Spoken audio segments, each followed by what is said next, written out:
Comment vivre une vie chrétienne épanouie quand on se sait porteur d'une maladie incurable? Comment garder la foi quand on est malade? C'est ce que vient nous partager notre sœur à travers son témoignage. Elle nous raconte comment elle a contracté cette maladie, comment le Seigneur a agi dans son cœur, mais aussi, elle apportera plusieurs précisions sur cette pathologie qui est encore en 2025 empreinte de beaucoup de clichés. Pour préserver son identité et ainsi éviter toute forme de discrimination, les voix dans la suite du podcast ont été modifiées et le nom utilisé est un pseudonyme. Bonjour à toutes et bienvenue dans Sans Tabou, le podcast 100% féminin et chrétien dans lequel les tabous n'ont pas leur place.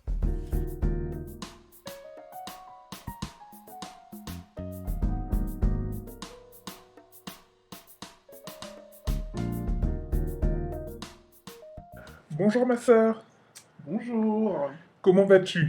Ça va, je vais bien, merci et toi? Bah écoute, ça va aussi. Je suis contente qu'on fasse cet épisode parce que ça fait quoi depuis l'année dernière, il me semble? Ça fait un Ça moment. fait, ouais, depuis je pense 2024 qu'on devait enregistrer cet épisode. Et bon, on est en 2025, c'est que là qu'on peut le tourner, mais bon, on bénit le Seigneur qui émette des temps et des circonstances. En tout Amen. cas, sois la bienvenue. Merci beaucoup pour l'invitation. Super. Alors, est-ce que tu peux te présenter? C'est la coutume un peu dans le podcast. Est-ce que tu veux bien te présenter pour nos auditrices? Voilà. Oui, bien sûr. Alors, bonjour à toutes et à tous. Je m'appelle Anna, j'ai 31 ans, je suis française d'origine congolaise et je suis infirmière. Ah, d'accord, très bien. Et fille du Seigneur, voilà. Amen, amen. Amen. Bah écoute, Anna, on va aller tout de suite un peu dans le vif du sujet pour que tu puisses un peu nous apporter ton témoignage, nous parler un peu de ton histoire et de cette thématique qui est plus qu'importante, je trouve. Mhm. Est-ce que tu peux nous parler un petit peu de toi, C'est un peu aussi la coutume, hein, voilà. C'est bien de parler un petit peu du climat dans lequel on a évolué, de notre D'accord. enfance, etc. Donc si tu veux nous parler de toi, D'accord, ok, Mhm. pas de souci. où commence ton histoire? Où commence mon histoire? Mon histoire commence du coup le 22 février 1994 à l'hôpital Bichat, À Paris, donc? à Paris. Mhm. Donc voilà, je suis né en région parisienne, de parents congolais, du coup, D'accord. qui, eux sont nés au Congo et qui sont arrivés dans les années 80, D'accord. par là. J'ai trois sœurs, j'ai deux sœurs, pardon, et je suis la dernière de ma Mhm. famille. Donc voilà, quand je suis né, à ma naissance, donc c'est à ma naissance vraiment que la vie de ma famille a été bouleversée. Mhm. Ma mère était séropositive. Je suis né en fait d'une femme séropositive. D'accord. Donc quelques jours après ma naissance, en fait, ma mère a perdu la vie. Non pas à cause du VIH, mais à cause d'une hémorragie interne qui a eu lieu. D'accord, ok. Voilà. Il faut savoir Des que suites de son accouchement? des suites de son accouchement, D'accord. voilà. Les femmes séropositives, avant, pour ne pas contaminer en fait les enfants, elles accouchaient automatiquement par césarienne.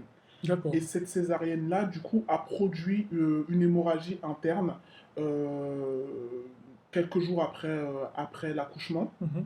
Donc, ma mère est décédée.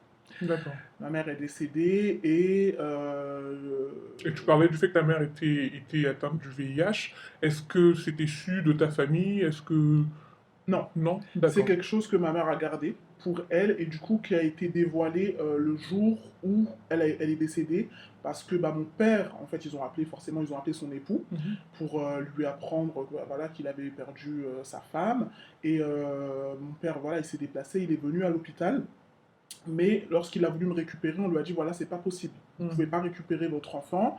Donc il a questionné les médecins et c'est là en fait qu'il apprend que sa femme était séropositive et que l'enfant qu'elle a mis au monde est du coup elle aussi, donc moi, séropositive, pardon, et que par rapport à ça, en fait, je vais devoir être gardée à l'hôpital et peut-être même placée en pouponnière pour être prise en charge sur le plan médical. D'accord, donc ton histoire de vie commence fort, là, on va Très dire. fort, très fort. Déjà, premièrement, le décès, tu perds ta maman quelques jours de vie. Voilà, Et en plus de ça, à ta naissance, tu contractes aussi le le VIH. VIH, voilà. D'accord, ok. Voilà. Et c'est très important de souligner le fait que tu aies contracté le VIH aussi à ta naissance, parce que souvent aussi j'aime bien dire dans l'imaginaire un peu collectif, qui dit VIH, mais ça on va en parler dans la suite de l'épisode, Mhm. qui dit VIH est synonyme forcément de fille de mauvaise Mauvaise vie, vie, de joie. voilà, fille de joie, de junkie aussi, Ouais. de toxicomane, etc. Alors que non, Ouais. Ou, pas toujours. voilà, d'homosexualité. Tout à fait, tout à Alors fait. que pas toujours, pas toujours. Pas toujours. Donc, voilà. Très bien, ok. Et donc à ce moment-là, ton père comprend qu'il ne peut pas te récupérer. Voilà. Mhm. Mon père comprend qu'il ne peut pas me récupérer. Mon père est reçu aussi par les médecins pour faire des tests, D'accord. pour savoir si lui a contracté la maladie. Ah oui. Et il s'avère que non, il n'est pas malade. Donc ça, c'est vraiment une grâce qui lui a été accordée par le Seigneur. Je ne dis Mhm. pas que le Seigneur ne m'a pas fait de grâce, hein, Oui, tout à fait. attention, mais voilà, c'est une grâce qui lui a été accordée. Et je me vois placé du coup en pouponnière quelques, quelques semaines après ma naissance. Mhm. Et j'y reste jusqu'à l'âge de 2 ans. Ok. Ensuite, je suis placé en famille d'accueil. Mais pourquoi ils ont justifié comment le fait de te placer en pouponnière? C'était simplement le fait du fait de la maladie ou ils avaient d'autres raisons que, enfin, on va peut-être pas évoquer, mais voilà. Non, il y avait d'autres raisons. D'accord. Il y avait d'autres Ok, très bien. raisons qui ont fait que, bon, ils ont jugé D'accord. que mon père n'était pas apte à me reprendre. D'accord. Tout en sachant que, voilà, un nourrisson d'à peine 2 semaines, Mhm. séropositif. Ils ont constaté aussi que mon père était secoué par le décès de ma mère. Mhm. Ils ont préféré, en fait, voilà, me mettre en sécurité. Je ne Ok, dirais pas que j'étais en d'accord. insécurité avec mon père, Mhm. mais... Mais du moins, te retirer de la sphère Exactement. familiale et de. Ok, très bien. Exactement. D'accord. Donc, tu es placé en pouponnière, tu évolues du coup quelques mois de ta vie en pouponnière. Voilà. Et à l'issue de ça, À l'issue de ça, je suis placé en famille d'accueil d'accord. en Normandie. Donc, c'est un couple caucasien Mhm. qui va m'accueillir dans sa maison, un couple qui a 4 enfants biologiques. Mhm. Et du coup, je suis la première petite fille à être placée chez eux. Donc, ce qu'il faut savoir, c'est qu'en fait, j'ai été proposé à plusieurs familles d'accueil Mhm. qui ont refusé de me prendre parce que j'étais séropositif. D'accord. Ok. Et eux, ils ont accepté, ils ont dit que la maladie n'était pas un frein pour Mhm. eux, qu'au contraire, voilà, je méritais d'être reçu Mhm. chez eux, et ils décidaient de me donner ma chance. Ouais, mais c'est bon à savoir, ça, parce que certains enfants peuvent être subir une forme de Refusé. discrimination. Je dirais, c'est de la peur. C'est Oui. de la peur, c'est l'inconnu aussi, parce qu'il faut savoir que bon, on était dans les années 90, 94. Mhm. C'est une maladie qui n'était pas connue, pas Mhm. connue. On n'en parlait pas. Et puis, VIH, c'était égal pestiféré, quoi. Oui, c'est ça. Mhm. VIH, c'était directement pestiféré. Faut pas que je me mette à côté d'elle parce que je risquerais de contracter le virus, etc. Et eux, ils ont décidé de me donner ma chance et j'étais pas du tout. J'ai pas subi en fait de discrimination dans Super. cette maison. Bien au contraire, en fait, il y avait beaucoup plus de bienveillance Mhm. euh, par rapport à mon état de santé. D'accord, Voilà. ok. D'accord. Et Donc, tous les enfants étaient au courant à la maison hein, que voilà, Anna est malade, elle a contracté telle maladie à sa naissance, mais que ça ne pose aucun souci. d'accord, ok. Donc, dès petite, tu es déjà soumise à des traitements, etc. Voilà, dès D'accord. petite, je me vois prendre plusieurs médicaments, Mhm. 2 fois par jour, si ma mémoire est bonne, et c'était, je sais plus le nombre, mais ça dépassait le nombre de 4 médicaments. Ok, ok. Voilà. Et du coup, quelle était ta relation un petit peu avec cette famille? Donc, tu disais qu'ils t'ont bien reçu, ils t'ont bien intégré à la sphère familiale. Voilà, Agnès, elle s'appelle Agnès. Mhm. C'est la première femme du coup que j'ai appelée maman. J'ai été très attachée à elle. Mhm. C'est une femme qui m'a donné beaucoup d'amour, qui m'a enseigné beaucoup de choses. Et puis dans son foyer, en fait, elle nous a transmis beaucoup de principes qui me servent encore actuellement, en fait. D'accord. Voilà. Donc j'avais vraiment ma place. Et puis je voyais ma famille biologique les week-ends. Mhm. Donc mon père venait me voir les week-ends avec mes sœurs, sa concubine, parce qu'après il a refait sa vie. Euh, et puis si c'est pas lui qui venait en fait me voir en Normandie, c'est moi qui prenais le train pour rejoindre ma famille sur Paris. Mhm. Voilà. D'accord, très bien. Et donc, tu as évolué dans cette famille combien d'années? 4 ans. 4 D'accord. ans. Je suis arrivé à 2 ans et je suis reparti à l'âge de 6 ans. D'accord, donc jusqu'à tes 6 ans, tu as grandi dans cette famille, Voilà. ok. Et qu'est-ce qui se passe à tes 6 ans? À mes 6 ans, il y a une rencontre qui se fait avec mon père, une rencontre organisée au centre de l'ASE. Mhm. Donc, L'ASE qui est l'aide l'ASE, c'est l'aide sociale sociale à à l'enfance. l'enfance. Donc, mon père vient me voir et il me dit monte dans la voiture. Donc, je monte dans la voiture et il démarre. Il me dit tu reviendras plus jamais ici. Et donc, on démarre et effectivement, c'était la dernière fois en fait que je voyais Agnès et son Hmm. époux. Mon père, en fait, avait décidé de me récupérer pour que je puisse être à ses côtés, être aux côtés de ma famille. Et il jugeait que les démarches administratives étaient trop lentes, trop Mhm, lentes. mhm, Et du coup, il a décidé d'employer la manière forte. mhm. Du coup, Il t'a enlevé? il m'a enlevé, voilà, voilà. Et quand je suis arrivé chez lui, en fait, j'avais interdiction de sortir, j'allais pas à l'école, etc. Parce qu'il avait peur, en fait, que la police me retrouve. Mhm. Jusqu'à ce qu'on passe devant le juge et que le juge accorde la garde à mon père. D'accord, ok. Voilà. Donc à partir de là, tu évolues dans une nouvelle Nouvelle famille. famille, nouvel environnement, euh, tout est nouveau. Tout est D'accord. nouveau pour moi. Enfin, j'arrive chez mon père, il y a des cousines, des cousins, des oncles, des tantes, je ne connais personne. Mhm. Enfin, je connais mes frères et sœurs parce que bon, du coup, mon père a refait sa vie. Mhm. J'avais ma belle-mère qui avait déjà ses enfants. J'avais pour habitude de les voir de temps en temps, mais là, en fait, c'était devenu mon quotidien. Mhm. Donc, il fallait que je m'habitue en fait à cette nouvelle manière de vivre. Et ça a mis du temps. Ça a mis du temps. Au début, Agnès, elle me manquait énormément. Ouais. Et après, on s'habitue. Et D'accord, je suis rentré dans le moule, quoi. d'accord, très bien. Et du coup, tu disais que chez Agnès, tu étais suivi, du coup, tu continuais ton traitement. Est-ce que tu as pu poursuivre tes traitements une fois arrivé chez ton père? Alors, c'est là que tout a été différent par rapport au suivi médical. Euh, Chez Agnès, elle me faisait prendre mes médicaments tous les soirs. Elle y veillait vraiment. Mhm. Chez mon père, au début, il y veillait Mhm. personnellement, mais puis après, en fait, on était beaucoup. On était dans une maison où on était vraiment beaucoup, on était à peu près 10. Mhm. Mon père travaillait énormément, ma belle-mère, elle était pas souvent présente, donc c'était souvent les grands qui s'occupaient des petits, Mhm. et les grands en question, en fait, ils étaient aussi petits en Bah oui, vrai, oui. donc ils savaient aussi que j'étais malade, Mhm.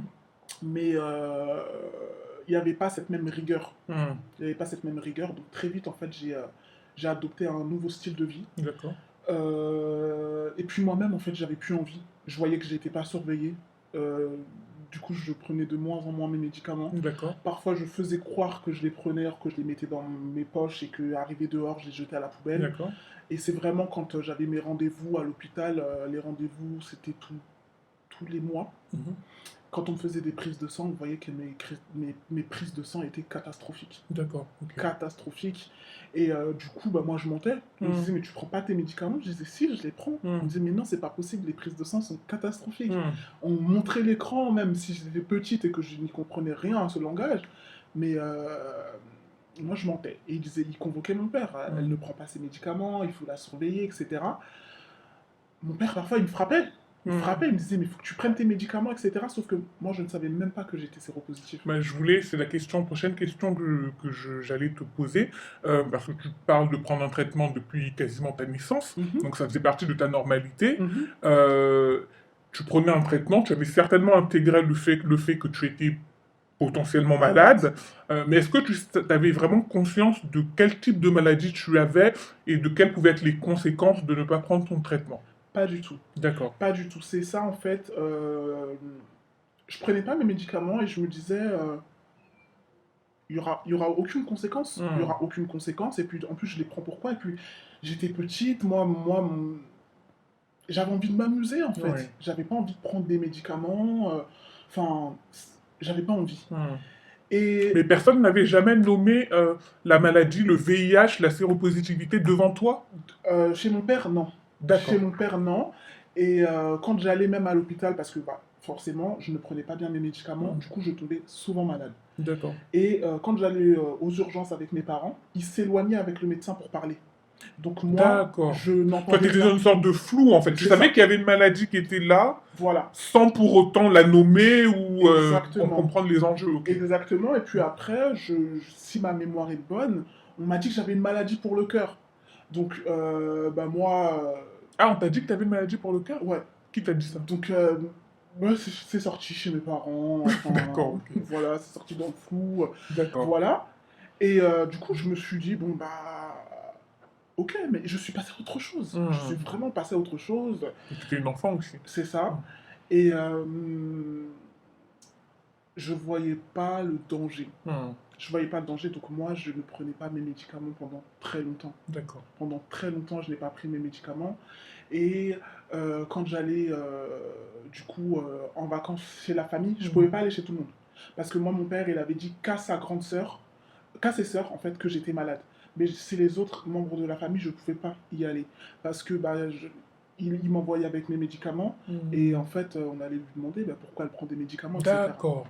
Donc, Donc lui aussi, il a mis une sorte de secret autour voilà. Et il de avait interdit les la médecins maladie. aussi de me dire quoi que ce soit. Les médecins n'avaient pas le droit de nommer la maladie devant moi.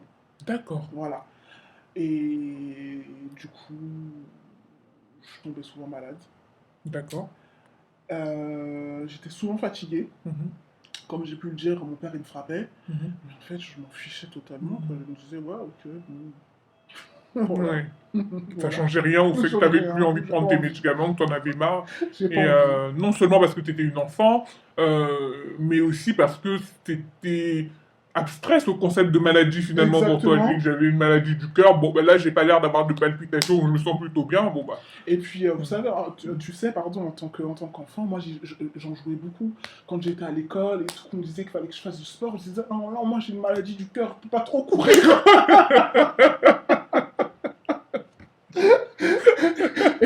et, et puis, ça m'arrangeait Bah tellement. oui, tu m'étonnes. Ça m'arrangeait. Non, non, moi, je cours pas beaucoup, j'ai une maladie du cœur. Ça D'accord. m'arrangeait.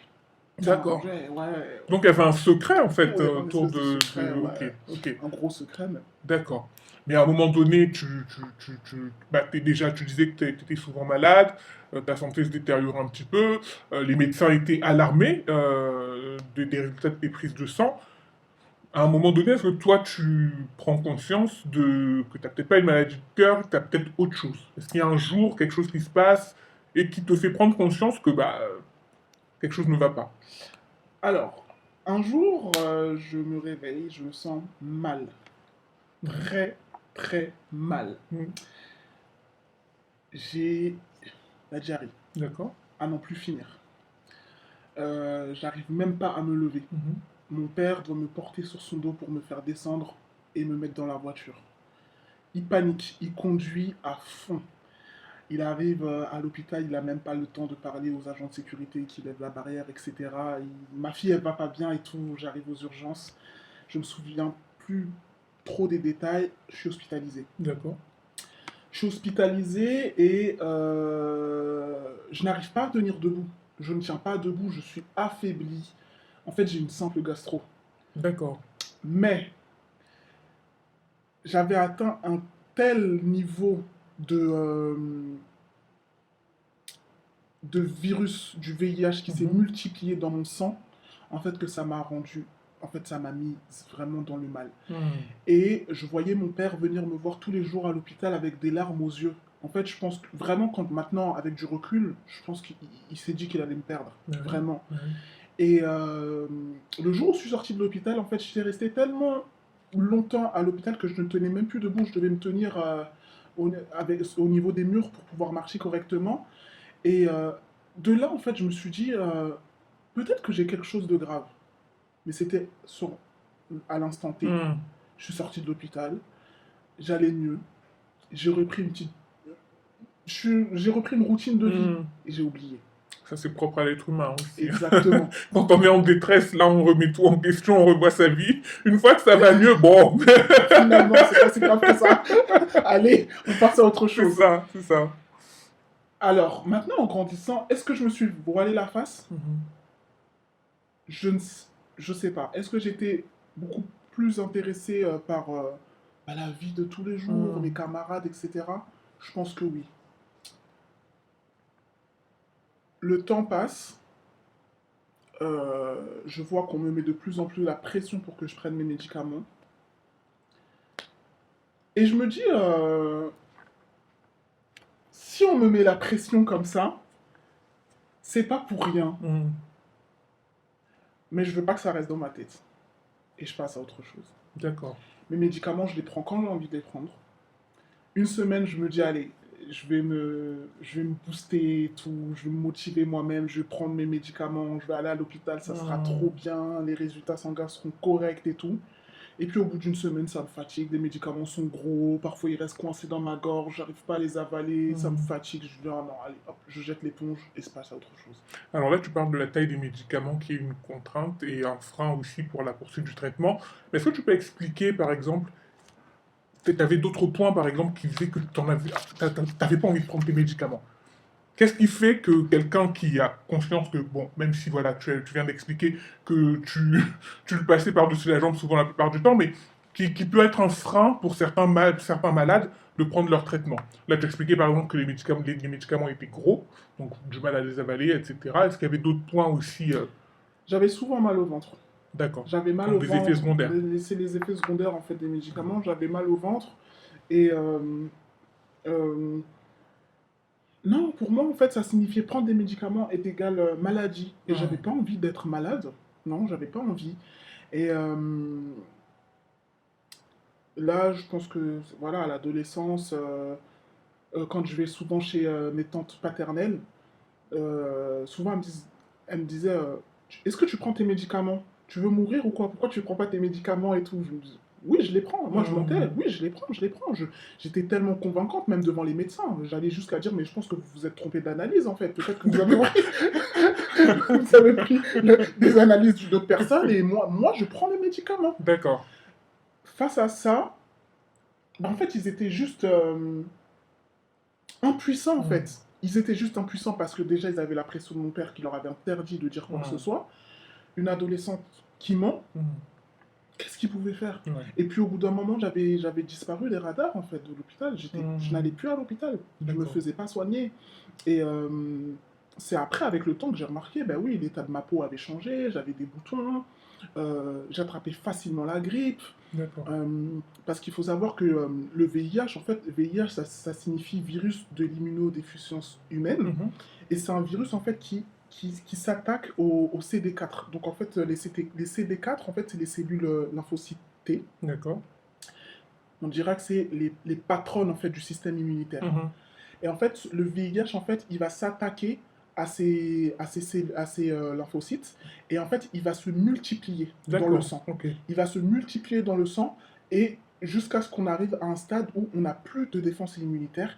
Et c'est là qu'on appelle le stade SIDA. D'accord. Donc, On va y revenir. Tu vas bien nous expliquer cette partie d'accord. parce que ce que Ok. je trouve aussi intéressant dans ton histoire, ton témoignage, c'est que tu as une double casquette. Mhm. C'est-à-dire qu'au début de l'épisode, tu nous disais que tu étais infirmière, Mhm.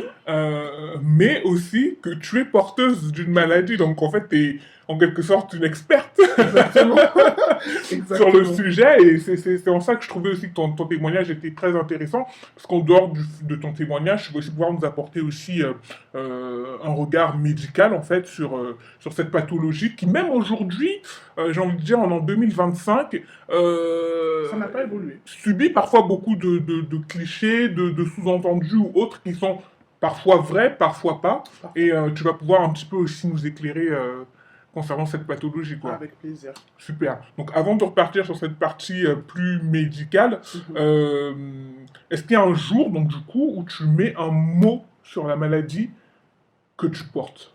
Oui. Je suis en non, je pense troisième. Troisième, on est D'accord. amené à faire un stage découverte. Mhm.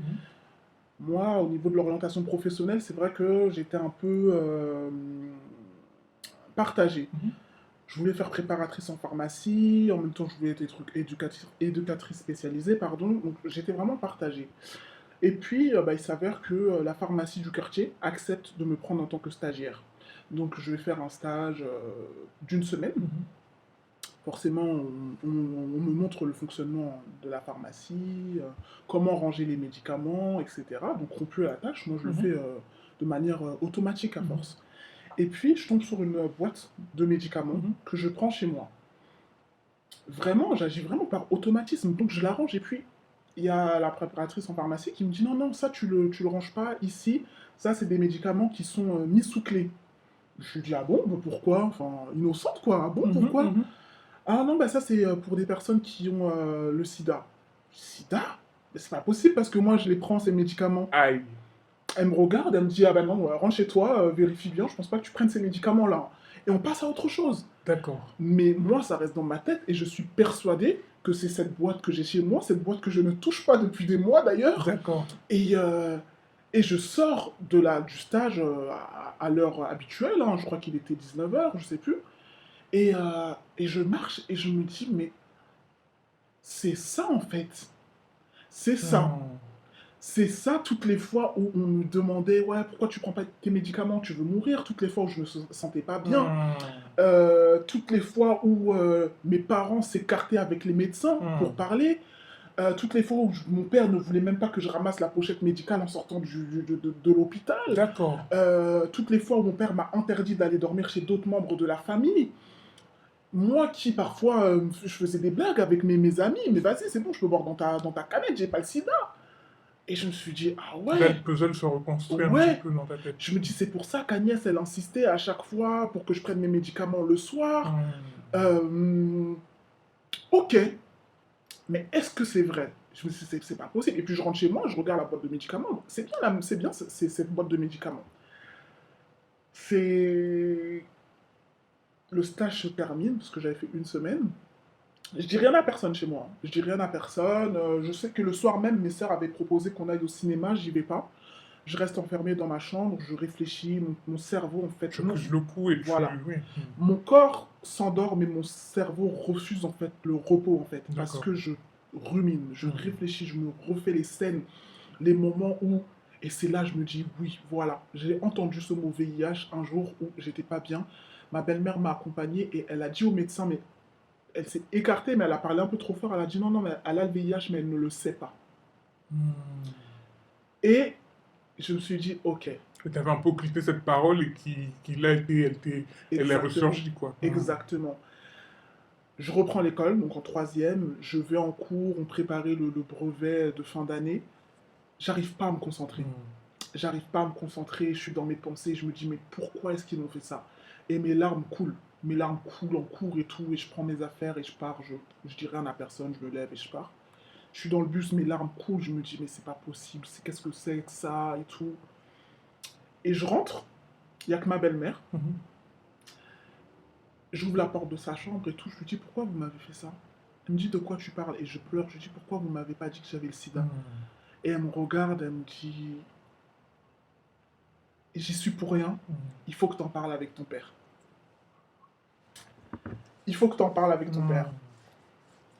Et elle est désolée, quoi. Ouais. Elle est vraiment désolée pour moi. Elle est vraiment désolée pour moi. Elle sait pas où se mettre. Elle est sur son lit, elle me regarde. Elle sait pas quoi faire. Hmm. Et je dis, ok, ok, je, je repars à l'école. Mais en fait, finalement, ma destination change. Je me rends à l'hôpital. Je me dis, je vais à l'hôpital. Je vais voir mon médecin. Et c'était à l'hôpital Trousseau. Mhm. Donc, j'avais même pas rendez-vous, mais je me pointe et tout à l'accueil, je dis je veux voir Catherine et tout. Les secrétaires, Hmm. elles me connaissent très bien. Et du coup, elle me reçoit, je lui dis Catherine, qu'est-ce qui se passe, quoi? Regarde ce qui s'est passé. Elle m'a dit, mais moi, Anna, ton père m'a toujours interdit de te le dire, j'ai été soumise au secret, en fait. Voilà. Donc, elle me dit, écoute, moi, elle m'explique bien la maladie, comment elle se développe, comment je l'ai attrapée, Mhm. à quoi servent les médicaments. Mhm. Elle me dit aussi que j'ai tellement joué avec mes médicaments que je suis devenue résistante à énormément de traitements D'accord. et qu'elle est prête à m'aider. Elle me propose aussi, elle appelle la psychologue, donc je vois la psychologue et on décide de repartir sur de bonnes bases. Mhm. De toute manière, elles sont là pour ça, elles sont là pour m'accompagner, elles sont là pour m'aider. De l'autre côté, mon père est au courant maintenant que Que tu le sais, je sa le femme lui en a sais parlé. Mhm. exactement. Donc, le pauvre, Hmm. il sait pas sur quel pied danser avec moi. Il fuit un peu. Il fait Est-ce en que vous sorte de... abordez le sujet à un moment donné? Ah, il y a un temps, il a laissé un laps de temps. Hmm. Il a laissé un laps de temps. Il était tellement mal que c'est pas lui, en fait, au final, qui en a parlé. Hmm. Il a appelé sa sœur. Il a appelé sa sœur, on a fait une réunion. Et c'est sa sœur qui nous a expliqué, en fait, comment est-ce qu'ils ont découvert que j'étais malade, que lui-même était très surpris, euh, et que ma mère n'avait rien dit du tout. Qu'elle avait rien dit du tout, et elle est morte avec ce secret-là, en fait. D'accord. Elle est morte avec ce secret-là. Ils ne savent pas quand est-ce qu'elle l'a contracté, comment, ils ne savent pas. Et donc voilà. D'accord. Ok. Waouh. Donc là, c'est une vague d'émotions, là, je pense, de beaucoup de choses, beaucoup de points d'interrogation qui sont levés, et puis c'est une nouvelle vie aussi qui commence pour toi, parce que là, du coup, tu vas devoir être régulière dans ton traitement. Tu prends conscience aussi de ce qu'est la maladie, enfin, du moins à ton jeune âge, avec les capacités que tu avais de comprendre. C'est quoi la suite, du coup? La suite, du coup, c'est que non, je ne serai pas régulière avec mon traitement. D'accord. Je ne serai pas du tout régulière avec mon traitement. J'ai conscience du danger, mais je suis encore dans le déni et c'est trop lourd à porter. Hmm. C'est trop lourd à porter et j'ai pas envie. J'ai pas envie. Mon père me laisse aller seul maintenant à mes consultations médicales. J'ai à peu près 16 ans. D'accord. Voilà, donc j'y vais seul. Je lui dis ce que je veux de toute Mhm, manière, hein. mhm. Oui, ça va, ça va. Les médicaments, ça. Oui, ça va. On passe à autre chose et tout. Moi, je sais que je ne les prends pas. Mon médecin sait que ça ne va pas. Mhm. Donc, ce qu'elle décide de faire, c'est que elle me tend encore une perche et elle m'envoie dans une association dédiée aux jeunes séropositifs. Mhm. Donc là, je rencontre des jeunes qui ont eux aussi atteint, qui sont eux aussi atteints du VIH. Mhm. Et la plupart, c'est des jeunes qui ont été contaminés par leur mère aussi. D'accord.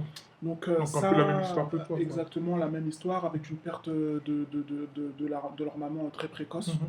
Comme moi, on a différentes origines, hein. Il y a des Congolais, il y a des Maliens, il y a des Maghrébins, des Français. Voilà. Euh, ça m'aide. Ça m'aide parce que je me dis qu'en fait, je ne suis pas seul. Mhm. Je ne suis pas seul et mon mal-être, en fait, je peux le partager avec des personnes qui sont touchées par la même cause que moi et du coup qui vont plus facilement me comprendre. Mhm. Les éducateurs aussi nous aident, on fait beaucoup d'ateliers par rapport à ça. Et j'ai quel âge quand je donne ma vie au Seigneur? J'ai 19-20 ans. D'accord. Voilà. J'ai 19-20 ans. Je donne ma vie au Seigneur. Je lui fais comprendre à quel point je suis désolé pour moi-même, quoi. Mhm. Désolé d'avoir le VIH et tout. Le Seigneur dispose toutes choses en fait en ma faveur, Mhm. même avec les éducateurs, les médecins, etc. Le temps passe et la restauration que le Seigneur fait me permet de m'accepter Mhm. en tant que jeune femme séropositive. Vraiment. Genre, Est-ce que tu peux détailler un petit peu plus ce que tu veux dire? je ne m'aimais pas. Mhm. Je prenais pas soin de moi. Je me considérais comme une personne sans valeur. Mhm. Je me disais, mais qui, en tant que femme, je pense que pour la plupart, en fait, on a ce désir d'être belle, Mhm. de plaire, de fonder un foyer plus Mhm. tard, etc. Et Mhm. je me disais, qui m'acceptera? J'ai pas de mère, Mhm. j'ai le VIH, Mhm. avant j'ai le sida. Mhm. Qui m'acceptera? Mhm. Je vais me laisser aller. Moi, j'avais pour projet de me prostituer. D'accord. Vraiment. J'avais pour projet de me prostituer. Et puis en plus, j'ai commencé à sortir très tôt. J'ai commencé à aller en boîte de nuit, j'avais 17 ans. Mhm. J'ai connu le monde de la nuit, j'ai vu que ça va. J'arrivais quand même un peu, hein, comme on disait avant, j'arrivais à gérer. Mhm. Donc je me disais, bon, j'ai pas de projet d'avenir. J'arrive pas à Mhm. voir plus loin en fait. Je vois que le sida en fait devant moi. Mhm. Je ne me valorisais pas en fait. Mhm. Et je ne prenais pas soin de moi déjà, premièrement, parce que je ne prenais pas mes médicaments. Mhm. Et je suis rentré en dépression. D'accord. J'ai fait une grosse dépression et personne ne l'a remarqué dans ma famille. D'accord. J'ai fait une dépression déjà parce que bah, je faisais le deuil de ma mère, Mhm. mais aussi parce que j'avais le sida. Mhm. J'avais le VIH à l'époque, je disais sida. Je m'expliquerai en fait On pourquoi expliquera plus tard, voilà. oui. Mhm. Et du coup, le Seigneur fait toutes choses bonnes en son temps. Mhm. Les éducateurs qu'il a mis sur mon chemin, en fait, ont fait beaucoup d'ateliers où ils nous apprenaient à prendre soin de nous, à nous aimer tels que nous sommes. Ils nous ont fait bouger beaucoup. On a beaucoup bougé dans la France, etc. On a découvert d'autres environnements, d'autres endroits, découvert des personnes. Et rien que ça, aller à la rencontre d'autres personnes, ça aide. Mm. Ça aide énormément. Discuter avec d'autres personnes, voir plus loin que le bout de son nez, Mm. ça aide. Euh, on nous a fait, franchement, on nous a ouvert tellement de portes. D'accord.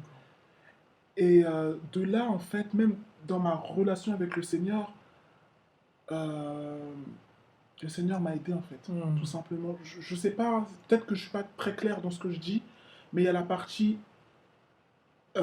avec l'association qui m'a beaucoup aidé. Il y a la partie avec le Seigneur dans l'intimité, en fait, tout ce que le Seigneur a pu me dire, Mhm. euh, tout ce que, euh, tout ce qu'il a pu me montrer Mhm. aussi. Ça m'a aidé, et puis tout ce qu'il a pu retirer, les délivrances qu'il a opérées en moi, ont fait que bah, je m'accepte tel que je suis Mhm. et je m'aime. Et un jour, j'ai dit, Seigneur, j'espère qu'un jour dans ma vie, je pourrais dire que je suis heureuse. Et un jour, j'ai dit, oh là là, je suis heureuse. Et ça venait du fond du cœur. Mm. Et je me suis dit, waouh. En Amen. fait, Seigneur, tu as produit quelque chose qui a fait que je m'accepte tel que je suis. Et à l'heure Amen. d'aujourd'hui, tu trouveras peut-être cela choquant. Mhm. Pour rien au monde, Mhm. j'échangerai ma vie avec quelqu'un. Wow. Tu vois. Quand je C'est suis fort venu là au ce que tu Seigneur, dis là. exactement. Mm. Quand je suis venu au Seigneur, on m'a dit, au peu de personnes à qui j'ai pu dire oui, j'ai le VIH, t'inquiète pas, le Seigneur va te guérir. C'était pas ma motivation première. Wow. Wow. Wow. C'était Wow. pas ma motivation Wow. première. Vraiment, Wow. c'est quelque chose, je parle, de toute manière, je ne peux pas mentir, ce n'a jamais été ma motivation première. Et toutes les fois où des personnes bien intentionnées hein, Mm. sont venues me dire dans l'oreille, viens, on va prier pour toi, pour que le Seigneur te guérisse, j'y suis allé par respect. Par respect. Je me suis avancé par respect, Mm. mais intérieurement. Mm.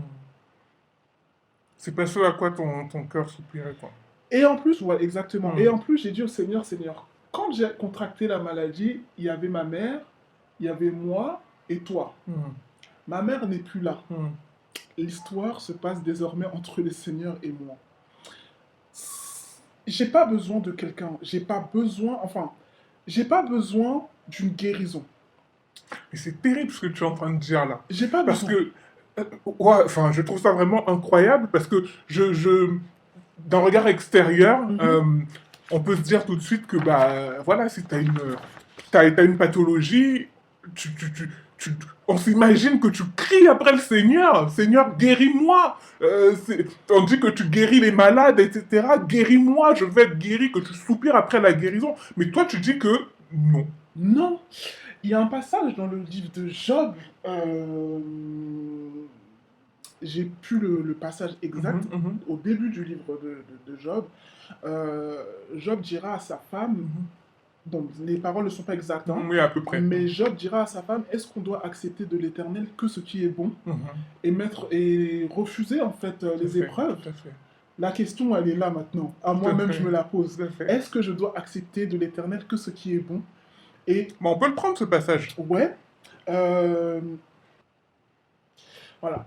On est dans le livre de Job 2:10. Mhm,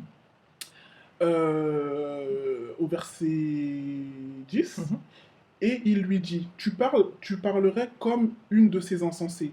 Nous recevons d'Élohim ce qui est bon, et nous n'en recevrons pas, pardon, aussi ce qui est mauvais. En tout cela, Yov ne pécha pas par ses lèvres. mhm, Du coup, du coup, mhm, moi, quand les personnes me disent vraiment oui, le Seigneur va te guérir, etc., la réflexion que j'ai en moi, c'est et si on sait que nous avons un grand Elohim, mhm, il est capable de toutes choses.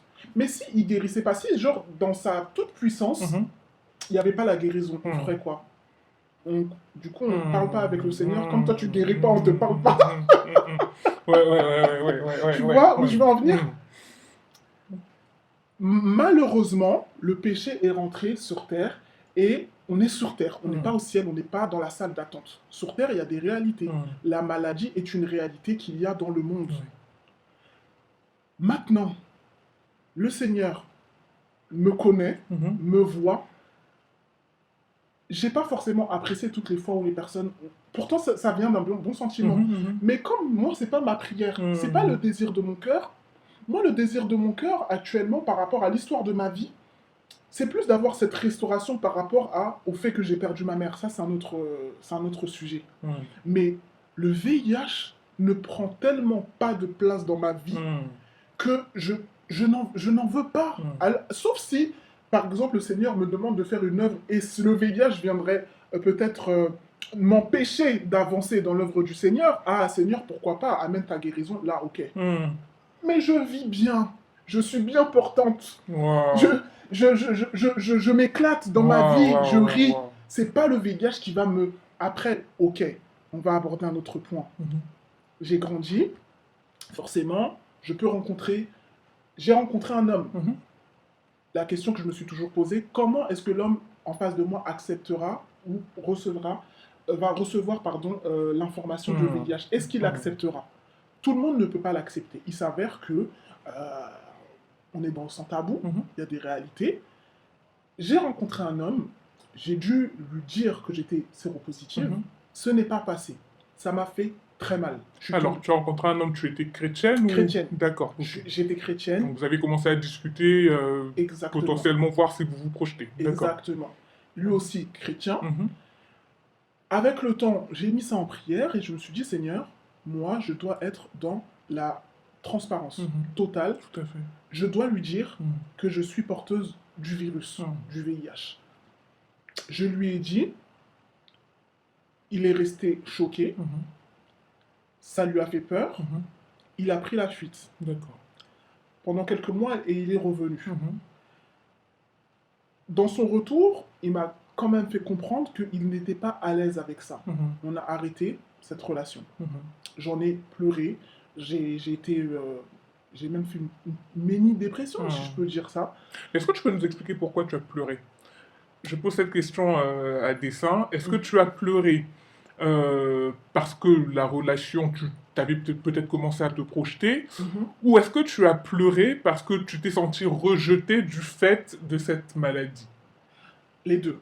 D'accord. Alors, j'étais très confiante. Je me suis dit, je vais lui dire et ça va passer. J'ai prié, je vais lui dire ça va passer. Pour moi, c'était logique. Et en fait, j'ai pris une grosse claque quand j'ai vu que, bah non, déjà, c'est pas passé. C'est pas passé. Et je me suis dit, à cause de cette maladie, je suis rejetée. Ça m'a fait mal. Je lui en ai voulu, mais j'ai pris du recul. Est-ce que si on avait inversé la situation, est-ce que j'aurais accepté? Telle est la question. Oui. Il faut savoir se mettre à la place des autres. Les gens ne sont pas obligés de nous accepter avec nos maladies. Ils ne sont pas obligés. Ce qui est même, je dirais, bien, c'est en fait le positionnement qu'il a eu. Il me l'a dit. La franchise du moins, oui. Voilà. Je ne peux pas. Voilà. Maintenant, pour en revenir à ce qui est de ma foi personnelle, etc., non, je n'attends pas. Souvent, on se dit, oui, voilà, telle personne, elle est malade, c'est bien, c'est bienveillant. On va prier, tu vas guérir. Et si le Seigneur, dans le plan du Seigneur, je dois faire ma vie avec le VIH, mais je le ferai en fait sans souci, parce qu'à l'heure d'aujourd'hui, je peux avoir un enfant, je peux me marier, mon mari ne sera pas... Ça, on va bien développer ça tout à l'heure dans la seconde partie. On va bien le développer, mon mari ne va pas contracter le virus, mon enfant ne va pas contracter le virus. Je suis bien. À l'heure d'aujourd'hui, toutes les années où j'ai été détectable avec des millions de virus, il faut savoir que moi, je me baladais avec des millions de virus dans le corps. Quand le virus se multipliait en moi parce que je ne prenais pas mes médicaments, c'était une charge virale qui était détectée à des millions de virus. Donc moi, j'allais avec un homme demain, il était directement contaminé, cet homme-là, directement. À l'heure d'aujourd'hui, je vais au laboratoire, moi, on me marque virus indétectable dans le sang. Je prends mes médicaments tout le temps. Mais garde ce mot-là, indétectable. Tu vas bien nous expliquer ce que ça veut dire et ce que ça entraîne. Ce que ça entraîne. D'accord. Je me reprends juste. Je prends mes médicaments tout le temps. Il y a des fois où j'ai des loupés. Mais je ne peux pas faire un mois sans ne pas prendre mes médicaments. Il y a des fois où je peux oublier de manière involontaire. Et il y a des fois où je me dis, bon, on a le droit de prendre une pause dans la vie. Parce que il faut être réaliste, il faut être vrai, on est dans C'est son tabou. contraignant aussi, C'est oui, ça. bien sûr. À l'heure d'aujourd'hui, je prends un médicament semblable à une pilule, je prends le matin et le soir. C'est rien. D'accord. C'est rien et c'est une chance qui m'a été donnée. C'est des médicaments qui coûtent extrêmement cher, qui reviennent à 1500 euros D'accord. le traitement. C'est une grâce. Je sais que dans le monde, il y a certaines personnes qui donneraient cher pour les avoir. Mais moi, parfois, je me dis non, plus Raoul, aujourd'hui c'est vendredi, tout est permis.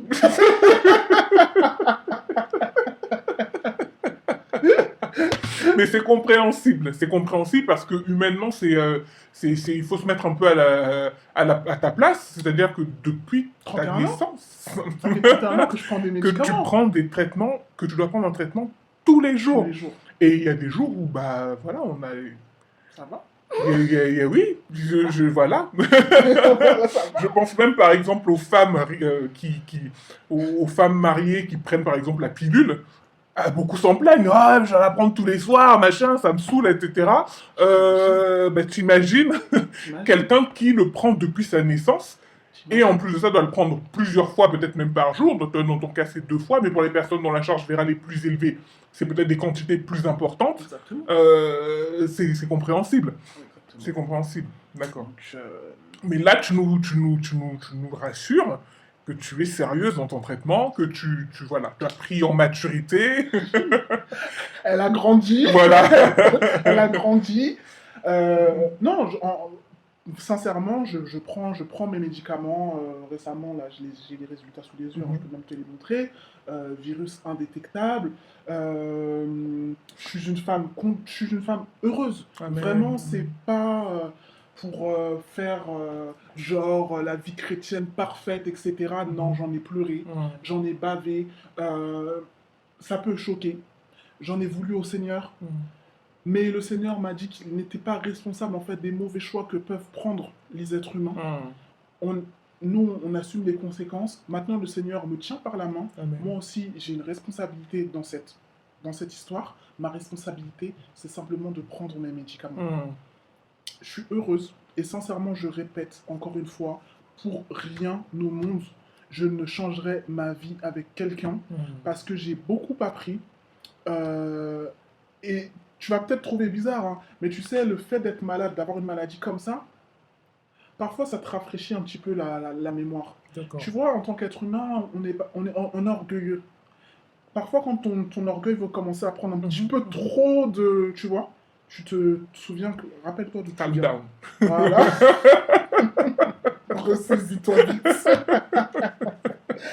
Et ça t'appelle à être quand même humble. D'une certaine manière, hein, tu vois, je dirais pas que je suis la personne la plus orgueilleuse, mais l'histoire de vie que j'ai me ramène un peu à, tu vois, ressaisis-toi, quoi. Ressaisis-toi. Et à l'heure d'aujourd'hui, je le répète, encore une fois, parce qu'il faut être sincère, je n'attends aucune guérison de la part du Seigneur. J'attends simplement que le Seigneur m'aide à tenir ferme, à prendre mes médicaments correctement et que demain, si j'ai des enfants, mes enfants ne soient pas malades parce que je ne le souhaite à personne. Par contre, cette partie, c'est vraiment pas trop. Mais sinon, non, le Seigneur, avec ou sans maladie, le Seigneur reste Seigneur et il est le père des orphelins et puis les fidèles et puis il accompagne ses enfants dans la maladie. Mais c'est en cela qu'on voit aussi que j'ai envie de dire, c'est surnaturel ce que tu dis. C'est-à-dire que le Seigneur a opéré une telle restauration sur ce sujet-là, du moins te concernant, que en fait, tu vis avec et tu n'as... Voilà, tu te dis que le Seigneur me guérisse. Gloire à son nom, qu'il ne me guérisse pas. Gloire à son nom, et dans tous les cas, son nom sera béni, en fait. Quoi. Et puis c'est ça, et puis moi, avec mes amies qui sont aussi porteuses du virus, on se chambre grave sur ça, quoi. On se chambre grave sur ça. Une qui maigrit, on lui dit, c'est comment le virus, il prend des proportions en tout. Ça Donc vous en arrivez même à faire de l'humour. Mais oui, c'est... tu bois dans ma bouteille, attention, tu sais que je suis malade et tout, fais attention. Non, en fait je pense que la vie, elle est assez compliquée. Et quand on a le Seigneur qui nous aide, certaines situations deviennent plus faciles à vivre. D'accord. Tu vois. Et moi, pour le coup, moi, je rigole. Parfois, je rigole toute seule quand j'entends des gens qui disent « Ouais, et tout, la personne et tout, elle a le sida. » Dans ma tête, je me suis dit, si tu savais, on est assis depuis tout à l'heure, on a mangé dans la même assiette ensemble et tout, tu vois. Donc, alors que ça n'a rien à voir. Mais non. Donc voilà. Bah, je bénis le Seigneur en tout cas pour vraiment, je bénis le Seigneur parce qu'il fait une œuvre merveilleuse dans chacun de nous. Amen. Et puis oui, la guérison, la restauration, ça vient de lui en fait. Amen. Voilà. Et il t'a aussi sorti de la dépression, etc. Et vraiment, on peut que bénir son nom. Mais j'aimerais aussi, bah, du coup, qu'on puisse un peu, comme voilà, je t'ai attribué la casquette d'experte sur le sujet. Tu as, comme on disait en début d'émission, tu as cette double casquette d'être toi-même porteuse de la maladie. Donc, forcément, de fait, tu en connais un rayon. Mais tu es aussi un personnel médical, tu es infirmière, tu nous as dit en début d'émission. Mhm. Déjà, avant d'aller un peu plus loin, c'est pas contradictoire le fait d'être infirmière et d'être porteuse du VIH. Tu vas pas contaminer les gens là-bas. C'est quoi un petit peu? Explique-nous. Il y a l'humour du Seigneur dans tout ça. Voilà. Déjà, il y a l'humour du Seigneur dans tout ça, et l'humour du Seigneur, elle est encore plus poussée, Hmm, parce que j'ai travaillé 4 ans en maladies infectieuses et tropicales auprès des personnes du coup D'accord. séropositives. C'était voulu? Euh, Ça, c'était vraiment la volonté du Seigneur. D'accord. Sincèrement, pour être très très brève, en fait, quand j'ai commencé en tant qu'aide-soignante. Mhm, Quand j'ai eu mon diplôme d'aide-soignante, j'ai envoyé un CV, une lettre de motivation, à l'hôpital pour être prise dans un service au hasard. mhm. J'étais en Thaïlande, Ok. donc pas de réseau, moi j'avais que le WhatsApp qui Mhm, fonctionnait. Et mon téléphone sonne. Je me dis, mais depuis quand mon téléphone peut sonner en mhm. Thaïlande, quoi? Oui, allô, bonjour mademoiselle Intel, c'est l'hôpital Bichat. On essaie de vous contacter depuis un moment, on n'arrive pas à vous joindre. On voudrait vous recruter en maladies infectieuses et tropicales. On a vraiment besoin de vous. Je dis, ah bon? D'accord, Hmm. ok. Hôpital Bichat, je suis né à l'hôpital Bichat en plus. Ah, mais oui, c'est vrai. En fait, la boucle qui Exactement, se boucle là. exactement. Je suis né à l'hôpital Bichat et je me dis, bah, j'ai envoyé plusieurs CV dans plusieurs Hmm, hôpitaux, etc.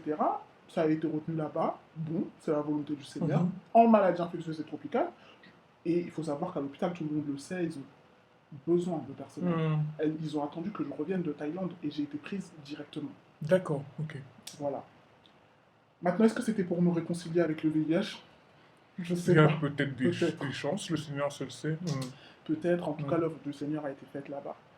Euh, du coup, Du coup, la question c'était comment tu peux travailler en tant qu'infirmière en ayant cette pathologie. Tu risques pas de contaminer tes patients, c'est pas dangereux. Explique-nous un petit peu là. alors, je vous explique. Quand tu as le VIH, tu peux travailler partout. D'accord. Partout. Idée reçue numéro 1 qu'on fait sauter là, déjà. Vraiment, tu peux D'accord. travailler partout. Moi, je suis infirmière. Mhm, Je prends mes médicaments. mhm. Donc, je suis indétectable. D'accord. Le terme indétectable signifie qu'il n'y a pas de virus dans le sang, que le sang, en fait, dans le sang, en fait, on ne détecte pas, en fait, le VIH. Hmm. Les Ça veut normes, dire qu'on peut te faire une prise de sang lambda pour analyse et on ne détectera pas le virus du VIH dans ton sang. eh ben, non. Parce qu'en en fait, il y a une norme de, faut que Le taux. le taux de virus soit inférieur à 30 D'accord. copies Ok. par millilitre de D'accord. sang. Ok. Dès lors, en fait, on te dira virus non détecté dans le sang, je vais te Mhm, montrer. mhm. Et ça veut dire que tu peux faire tout type de métier, en fait, D'accord. parce que tu es en bonne santé.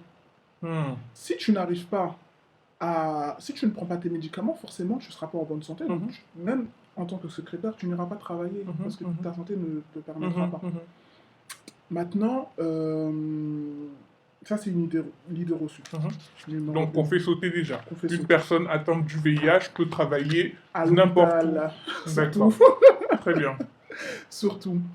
Et du coup, moi, en tant qu'infirmière, Mhm, actuellement, bon, je travaille pas en maladie infectieuse, je travaille avec les personnes qui sont atteintes de cancer. mhm. Les médecins sont bienveillants. Mhm. S'il y avait un risque, ils ne me laisseraient pas travailler. Bien sûr, bien sûr. Ils ne me laisseraient pas Tu travailler. parles de ça, alors donc ça en vient à une autre question. Est-ce que tu as l'obligation d'en informer ton employeur? Pas du tout. D'accord. Pas du tout. Et c'est même recommandé de ne pas le faire. Pour Pour éviter de éviter toute forme de subir discrimination et autres. exactement. Exactement. T'es pas obligé. Ok. Mais comment tes employeurs, eux, l'ont su, du coup, toi, te Non, concernant? mes employeurs ne sont pas au courant. Mon employé n'est pas au courant de ma Ah, séropositivité. d'accord, Ah ok. non, non, non. Non, parce que tu disais que ton employeur ils sont bienveillants. Je pensais qu'ils étaient au courant, du Ah coup. non, non, Ok. non, non. Ils sont pas. Les médecins sont les médecins sont bienveillants. Le médecin qui me suit est bienveillant. Le médecin qui me suit par Ah, rapport au d'accord, ok, VIH est ok. bienveillant. S'il savait qu'il y avait un risque, Ah il oui, allait d'accord, jamais ok, j'avais pas m'en. compris. Ah non, D'accord. non, non. Ça, c'est ma vie privée. Mhm. Ça ne regarde personne. Hmm. Personne, personne, personne. Donc, si je fais le choix de le dire, Ça te ça me concerne. concerne. Mhm. Mais là, ça, c'est mon secret à moi. D'accord. Et donc, tu as parlé du fait que t'étais indétectable, comme tu Mhm. as dit. Mhm. Est-ce que le fait d'être indétectable rend la maladie intransmissible à une autre personne? Oui. Alors, D'accord. ce Ok. qu'il faut savoir, c'est que quand on est indétectable, on peut. Il y a vraiment 1% de chance Mhm. de contaminer son partenaire. Comme on dit, le D'accord. risque zéro n'existe N'existe pas, pas. Mhm. mais une personne, ça a été prouvé, hein, Mhm.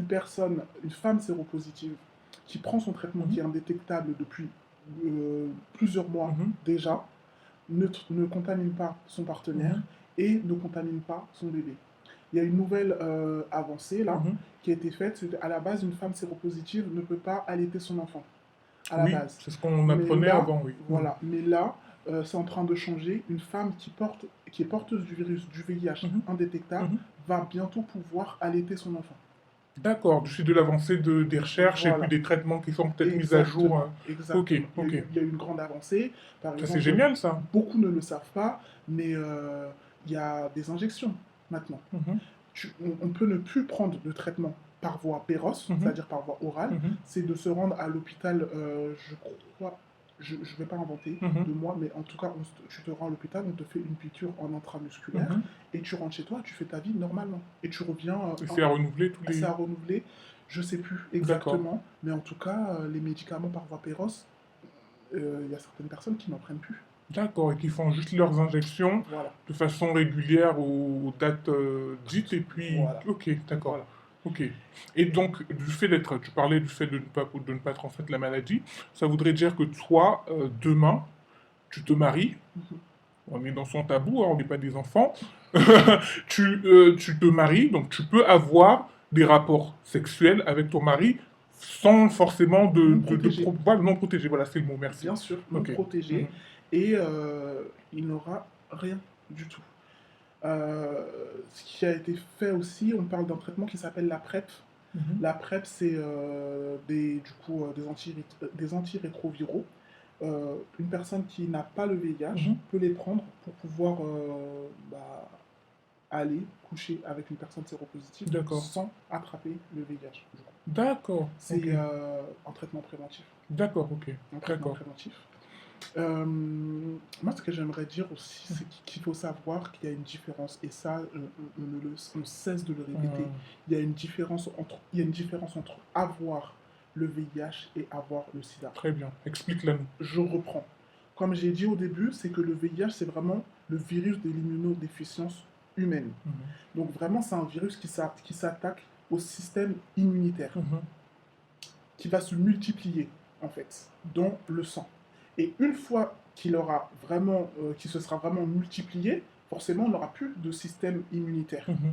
Donc, on va attraper le sida. Mhm. Et le sida, c'est vraiment le syndrome de l'immunodéficience acquise, c'est-à-dire le stade Supérieur supérieur au du VIH. VIH. C'est D'accord. le VIH qui est responsable du sida. D'accord. Quand tu as le sida, tu n'as plus de défense immunitaire, Mhm. donc tu es sensible à tout type de virus. Moi, par exemple, j'étais très sensible à la gastro. D'accord. Moi, c'était la gastro, vraiment, c'était vraiment le truc, quoi. Il y a certaines personnes qui vont mourir d'une simple grippe. Mhm. D'une simple grippe. Il y a des personnes où ça sera un peu plus lourd, du coup, qui vont être atteintes de cancer du poumon. Ça, c'est dans la partie VIH. Partie SIDA. Sida, d'accord. Partie Ok. SIDA. Là où vraiment on parle vraiment les défenses immunitaires, elles sont parties. Là, vraiment, tu es exposé à À toutes tout, sortes d'accord. de microbes, toutes Ok. sortes de virus. Et vraiment, là, tu es sensible au gastro, tu es sensible à la grippe. Il y a certaines personnes qui finissent avec des cancers. Cancers, la plupart des cancers du poumon. D'accord. Donc voilà. Et là, c'est plus compliqué par rapport au traitement.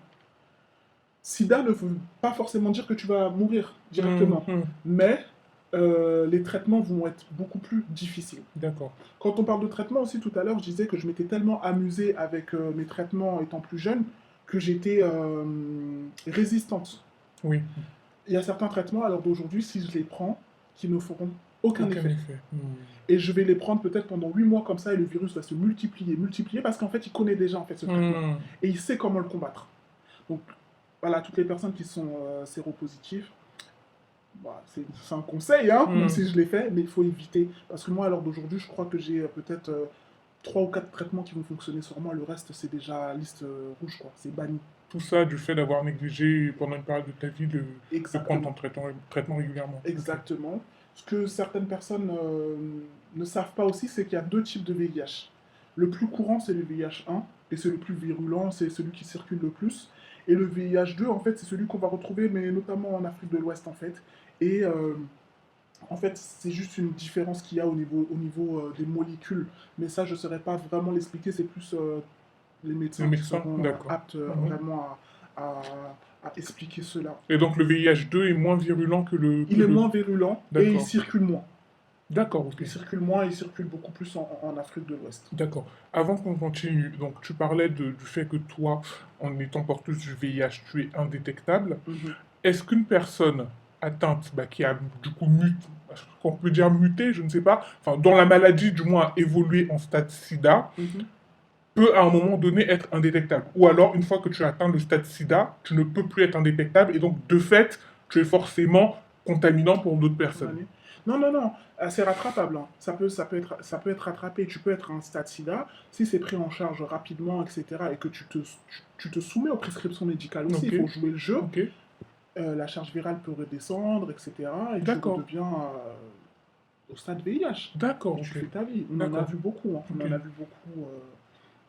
Moi, j'en ai vu en travaillant en maladies infectieuses et tropicales. On a vu des personnes voilà, qui étaient arrivées avec un stade SIDA, qui avaient des charges virales mais incroyables et qui ont joué le jeu, qui se sont soumis aux prescriptions médicales, etc., qui sont restés dans ce circuit de prise en charge et qui maintenant vont mieux, quoi. Ok, d'accord, ok. D'accord, très bien. Et ah oui, autre point avant qu'on continue sur sur la suite, est-ce que tu peux rappeler les modes de différentes manières dont on peut contracter le VIH? D'accord? Est-ce que si je touche une personne comme je touche ta main actuellement, voilà, je risque de contracter à mon tour le VIH? Alors là, vraiment, c'est un point très important que tu abordes. Il y a différents modes de transmission. Déjà par le sang, on sait qu'il y a aussi il y a une période où il y a eu le sang contaminé là. Il y a beaucoup de personnes qui ont attrapé le VIH à cette époque. D'accord. Voilà, ce ne sont pas des pestiférés, ce ne sont pas des hommes de joie ou des filles de joie, non, c'est une erreur qui a été commise. Donc il y a par le sang, il y a les transfusions sanguines, il y a les dons d'organes, les dons d'organes qui sont faits de manière sauvage à l'heure d'aujourd'hui, voilà, tu vois. Il y a le mode de contamination materno-fétale qui est mon cas. Il y a par les sécrétions vaginales. Le lait maternel, mais bon, c'est en train d'être travaillé actuellement. Sécrétion vaginale slash sperme. Spermatozoïdes, voilà, exactement. Et voilà, je pense que j'ai fait le tour. Après, voilà, il y a tout ce qui est seringue. Tout ce qui est les toxicomanes en général sont séropositifs par rapport à ça. Donc les de champs 100 à 100, voilà, exactement. Voilà. Et non, les gestes en fait qui ne transmettent pas le VIH, on peut se faire la bise, tu ne seras pas contaminé. On peut se serrer la main, tu peux boire dans ma canette, boire dans ma bouteille, on peut manger dans le même plat. Je peux aller aux toilettes après toi et il n'y aura rien. Voilà, tu peux te doucher juste après moi, il n'y aura rien. Enfin, Je sais qu'un jour, on m'a demandé, oui, est-ce que si j'utilise le peigne d'une personne qui a le VIH, est-ce que je vais moi aussi devenir D'accord. zéro? Séropositive. J'ai répondu, mais je me suis dit, mais en fait, ça va loin, en fait, ça va loin. Mm. Est-ce que je peux m'asseoir à côté de cette personne? Mais bien sûr, il n'y a pas y a pas de souci. Est-ce que le moustique qui m'a piqué, qui viendra te piquer après, je vais... Mais non, Mm. non, non, enfin, faut faire sauter ça, faut voir plus loin, les gars. Mm. Voyez plus loin, Mais quoi. c'est marrant parce que tu te dis, bon, ça aurait pu être des idées reçues qu'on avait à la période où bah, le VIH et slash SIDA a fait son boom, je sais pas si c'était dans quelles années, les années 80 ou Dans les années 70, 80, oui. voilà.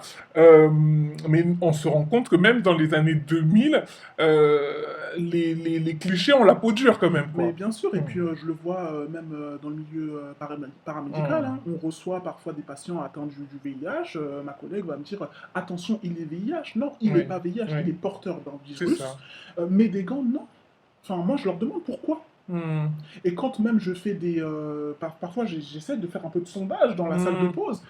Toi, demain et tout, si tu rencontres un homme ou une femme qui te dit qu'il ou elle a le VIH, qu'est-ce que tu fais? Mm. Ah non, moi, je prends pas, c'est mort. Ah oui, oui. Mm. Et je me dis, ah ouais, mais pourquoi? Non, non, vas-y, c'est trop lourd à porter et tout. Vas-y, la flemme et tout. Ok. Mais tu vois, je repense même à ton histoire. Mm. La pharmacienne qui t'a dit non, non, non, range ça, ce médicament-là, dans la boîte là, c'est pour les personnes qui ont le sida ou le VIH, parce Ah que ouais, tu avais dit, oui, c'est les personnes qui ont le dans le sida, sida. Et quand tu lui as dit, mais moi, c'est ce que je prends, elle dit, bah non, tu peux pas prendre ça. ouais. Parce que peut-être dans l'inconscient, elle avait une image des personnes qui ont le sida. Exactement. Peut-être des personnes boutonneuses, maladives, Ouais. ou Et puis, autres. t'es trop jeune. Et puis, oui, voilà, mais qu'est-ce que tu racontes, toi? N'importe quoi, voilà. C'est ça. C'est aussi une forme de cliché qu'on peut C'est avoir. ça. On a une idée du sidéen, il y a un terme, voilà. Ça se dit. Et puis voilà. Oui, mais bon. Maigrichon aussi, la peau sur les os qui est à l'agonie, en fait. Voilà. Alors que moi, je connais plein de tantines qui sont porteuses du virus et qui sont obèses. Bien porté. Et que elles sont pas bien porteuses, Elles sont obèses. D'accord, ok. Mais elles font leur vie.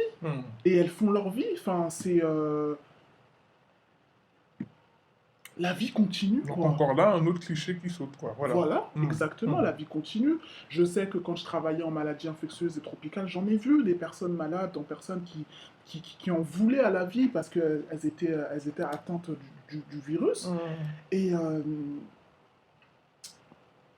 en échangeant avec eux, le Seigneur a permis voilà, que je puisse avoir des conversations très profondes avec ces personnes. Et elles-mêmes, en fait l'idée qu'elles avaient du VIH, bah, en fait, ça sautait directement, en fait. Et c'est des personnes qui repartaient parfois avec le sourire et tout, qui revenaient et tout, mais qui prenaient plaisir à la vie. Je me suis dit, waouh, Seigneur, parfois, il suffit d'un échange, d'une mauvaise idée à faire sauter. Et voilà, quoi. Voilà. Wow, super, super. Je disais, tu avais beaucoup de choses à nous, tu as beaucoup de choses à nous apprendre là. Donc du coup, on a vu les différents modes je sais pas comment on dit, de différentes façons de contracter le VIH, ok. Et quelles sont les différentes façons de s'en prémunir du coup, de l'éviter. Ben, de l'éviter, déjà, une personne séropositive, déjà, elle prend son traitement. Et du coup, il n'y aura pas de raison qu'elle contamine qui que ce soit. Pour les personnes qui sont séronégatifs, parce que je m'adresse à des personnes chrétiennes et non chrétiennes, quand vous avez des rapports sexuels, protégez-vous. Protégez-vous. Ça, c'est, à l'heure d'aujourd'hui, les préservatifs, on en a gratuitement dans les associations. Voilà, quand vous savez que vous avez eu des rapports non protégés, mais allez en laboratoire, c'est gratuit. On n'a pas besoin d'ordonnance, on n'a pas besoin d'avoir un certificat ou autre. Faites des examens. On est là, en tout cas nous ici, on est en France, on est en Europe, c'est gratuit. Il y a tellement de choses. Maintenant, pour les personnes qui sont en Afrique, mon langage, il sera totalement différent. Je pense à des femmes qui se sont faites violer. En France aussi, il y a des viols, je refuse pas, mais on sait que voilà, en Afrique, la situation est totalement différente. Il y a des femmes qui sont violées, qui vont se retrouver enceintes demain et qui vont accoucher d'un enfant porteur du VIH. Mhm. Euh, c'est- mon discours sera totalement différent. D'accord. Ok. Totalement différent parce que même en Afrique, une femme demain qui a un rapport, elle s'est pas fait violer, hein, Mhm. pas fait violer, mais elle a un rapport demain pour aller au laboratoire, c'est pas gratuit. Mhm. C'est pas Tout à fait, gratuit. oui. La femme qui aura peut-être eu ce rapport, elle aura peut-être eu pour aller nourrir ses enfants demain. On ne sait Mhm. pas. Mhm. Donc mon langage est différent, mais en tout cas pour des personnes qui vivent en Europe, protégez-vous. Mhm. Tu t'es pas protégé, c'est pas grave, va au Mhm. laboratoire Mhm. demain.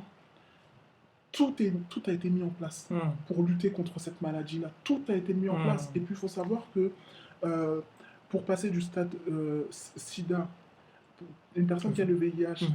pour aller au stade SIDA, il en faut du temps. Il D'accord. faut C'est pas du jour au lendemain, Non, quoi. il faut Ouais. environ 7 ans, quoi. Ah oui, d'accord. Donc t'as le temps. Ah oui, d'accord, ok. Oui, t'as le temps. Donc en tout cas, moi personnellement, là, je m'adresse vraiment aux personnes qui sont en France. Mhm. Tout a été mis en place. Mhm. Tout a été mis en place. À moins, vraiment, je mets une grosse parenthèse, on parle de viol. Mhm. Là, c'est différent. Mhm.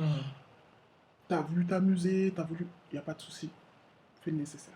Bon, il n'y a pas de souci, oui. Oh, Proportion gardée. Tu comprends ce que je veux dire. Tu comprends ce que je veux dire. Tu comprends ce que je veux dire. Voilà, hein. Tout à fait. Donc voilà, après... D'accord. Ok. Et moi, je voudrais aussi quand même attirer aussi ouvrir aussi une parenthèse, parce que tu t'es adressé aux personnes chrétiennes et non chrétiennes. Et moi, je voudrais faire aussi un focus euh, pour les personnes chrétiennes et qui envisagent de se marier. Parce que souvent, voilà, c'est aussi une.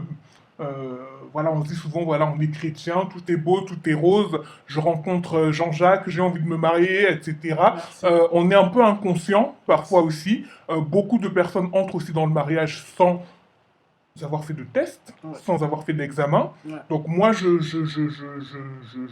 nous alerte aussi et voilà, je nous exhorte. Mm.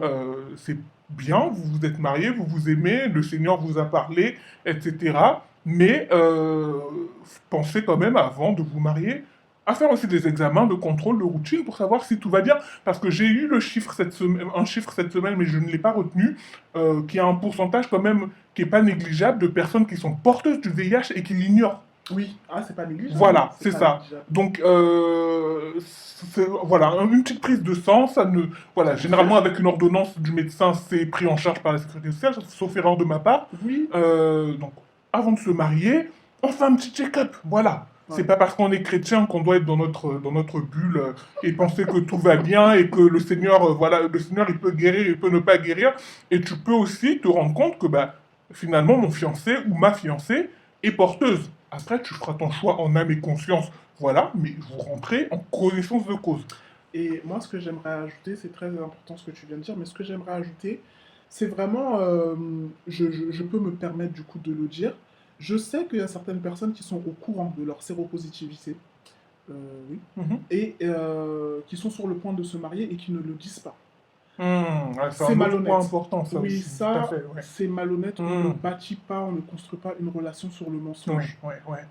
Déjà, le premier point, par exemple, comme moi je l'ai avoué, il y a des fois où je saute des jours. Mm. Ça, bah en fait, tu mets la personne, enfin, il y a des personnes aussi qui ne prennent pas leurs médicaments. Mm. Tu mets ton partenaire en En danger. danger. Vous êtes censé vous aimer. Tout à fait. Donc, tu es censé mettre en sécurité la personne avec qui tu vis. Tu es censé vivre dans la transparence. Mm. On parle quand même de santé. Mm. Ça, c'est quelque chose qui est condamnable hein, en France. Il faut Ouais, savoir. ouais. C'est condamnable. Tu es séropositif, tu le dis à ton partenaire. Mm. Surtout qu'on peut avoir des moments de faiblesse. Mm. On peut avoir des moments où non, franchement, là, j'ai pas envie de prendre mes médicaments. Bah, au moins, ton partenaire ou ta partenaire est au courant et vous avisez. Quand vous avez des rapports, la personne se protège. Tout à fait. C'est pas, on est en projet, on se marie, et puis, Mm. comme tu m'as passé la bague au doigt, aujourd'hui, je suis devenue madame ou monsieur. Et le lendemain, là, une fois que tout est fini, je te dis entre quatre murs, ouais, j'ai VIH. Non, c'est ça de se la fait pas. manipulation, ça. Ça se fait pas. Ça, c'est quelque chose que je condamne. Mm. C'est malhonnête, c'est méchant. C'est ça. Et il faut se dire les choses. Il C'est faut ça. prendre son courage à deux mains. Il faut mettre les choses en prière. Chrétien ou pas chrétien, il faut prendre son courage à deux mains. Il faut dire les choses. Il faut être Tout à fait. transparent. Tout à Parce fait. qu'il faut se mettre à la place de la personne. Tout à fait. Tout à fait. Donc voilà, ça c'est un message vraiment que je voulais passer parce que j'ai pris connaissance hein, de certaines personnes en fait qui sont rentrées dans le mariage et qui ont après annoncé voilà j'ai le VIH. Ça se fait pas. Non, ça ne se fait pas. Ça se fait pas, c'est malhonnête, Ça c'est ne se fait méchant. pas, ouais, ouais. Donc voilà.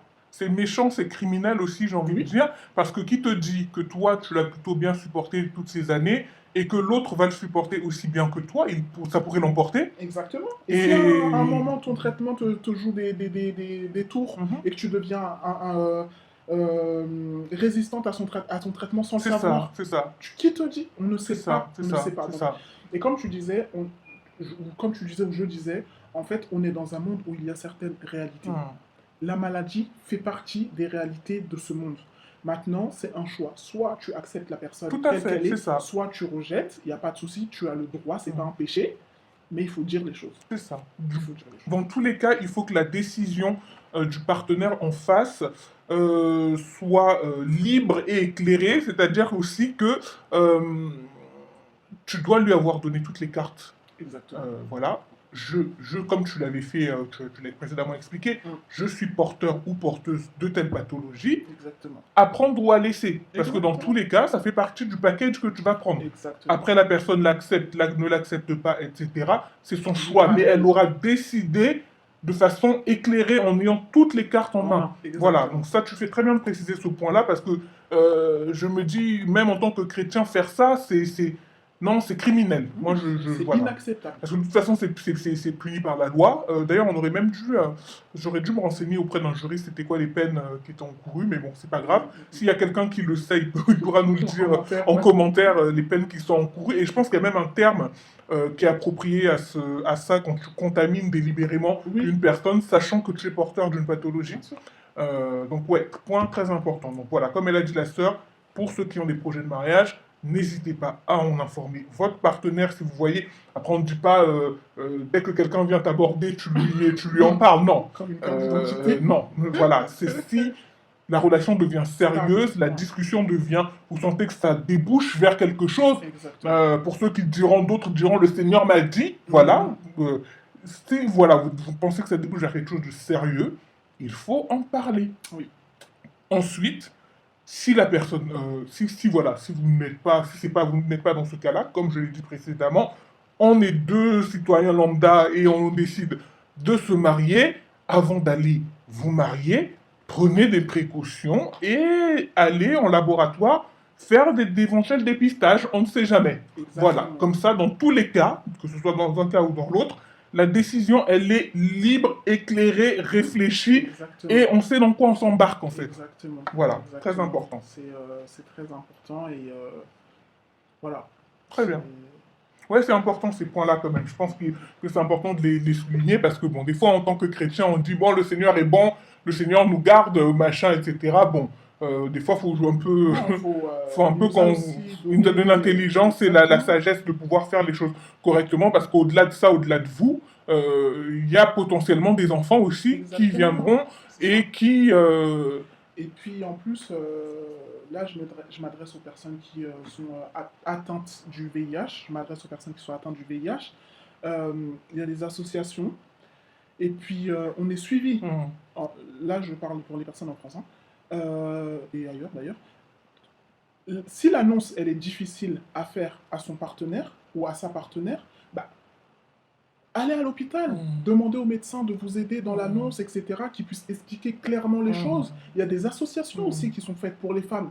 Il y a l'association Ikambere qui reçoit beaucoup de femmes, de toute façon c'est spécialement pour les femmes séropositives, mais qui peuvent accompagner un couple dans l'annonce. Il y a l'association Solancy, bah, là, ça c'était beaucoup plus au temps de ma naissance, là, dans les années 90, mais qui accompagne énormément, en fait. Il y a le planning, il y a le comité famille qui existe, il y a l'association AIDS qui est connue dans le monde entier. Enfin, en fait, tout a été mis à disposition. Là, je parle vraiment pour les annonces. Tu as du mal à le faire, prenez-vous par la main, prends ton partenaire ou ta partenaire par la main. J'ai quelque chose à te dire, j'ai du mal à le faire. Voilà, j'ai besoin de soutien. Ça se fait avec des professionnels, avec des personnes expertes qui ont un vocabulaire adapté pour faire comprendre à la personne qui se trouve en face de toi et la rassurer, en fait. Donc, voilà. Et à la personne ne te sens pas condamné aussi hein, Voilà. d'avoir du mal à le dire. Voilà, C'est normal, entre guillemets, c'est pas quelque chose Tu dis d'anodin. pas, Et tiens, puis hello, voilà, il y a la peur du rejet, tout ça aussi Exactement. qui peuvent entrer en compte, surtout voilà, si tu es déjà très engagé émotionnellement dans une relation, la peur de perdre l'autre, etc. C'est compréhensible, mais comme elle a dit la sœur, il y a des associations qui peuvent aider. Enfin voilà. D'ailleurs, tu me redonneras le nom des associations, peut-être qu'on les mettra en description Oui. pour les personnes qui voudraient éventuellement les retrouver. On mettra les liens vers les sites internet et puis ça pourra peut-être en aider une ou deux ou trois. Bon, que le Voilà. Seigneur fasse ce qu'il a à faire. Quoi. Voilà. Voilà. Est-ce que tu as d'autres points que tu voulais qu'on puisse aborder concernant le VIH, le sida? On a bien fait le tour là. On a bien fait le tour. Je pense qu'on a abordé tous les sujets. Mhm. Je pense qu'on a abordé tous les sujets. Parfait. Que le Seigneur soit béni. Est-ce que tu aurais peut-être un mot à dire à une sœur qui, elle, est peut-être moins guérie ou restaurée que toi face à cette maladie, ou peut-être qui vient de l'apprendre, ou qui a du mal à accepter la pathologie, etc. Est-ce que tu auras un mot d'encouragement ou un conseil, une recommandation à donner à une sœur? Oui. Ouais. Oui, oui. Le... Franchement, je m'adresse vraiment à toutes les personnes qui sont atteintes de cette maladie. Euh, le VIH, c'est pas... ne fait pas de toi une personne différente, Mm. ne fait pas de toi une personne sans valeur. Bien au contraire. Je pense que c'est dans cette